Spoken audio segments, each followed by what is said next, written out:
tungod niini bilakaw siya o iyang gibaligya ang tanan niyang katigayunan o kunya gibalik siya o iyang gipalit ang uma. Ang ingarian sa langit sama usab sa usa ka negosyante nga nangitang maanindot nga mga mutya.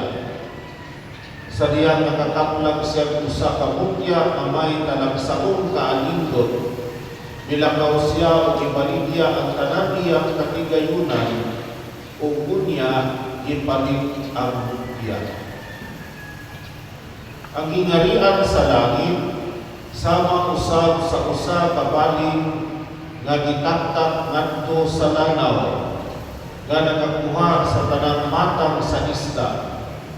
Hinikapuno na niini bitaron kini sa mga mananagat ngadto sa dapig sa lanaw ug magdingkod sila aron maghagpat sa isda. Ang mga maayong isda isunod nila sa ilang mga bukag ug ang mga walay bulos ilang isalibay. Mausap kini ang mahitabo sa katapusan sa kalibutan. Moani ang mga anghel ug laingon nila ang mga daotang tao gikan sa mga maayo ug gitampok sila ngadto sa hudlo nga nagdilaag. Dito maghilak sila ug magkabot ang ilang mga ngipon. Nakasabot ba kamo nining mga butanga nangutana sa Jesus kanila? Oo, mitubag sila.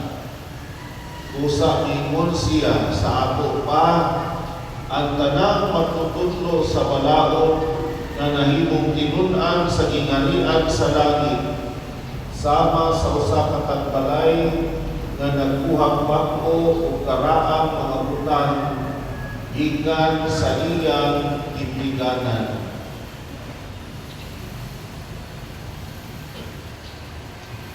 Ang Ebanghelyo sa atong Ginoo.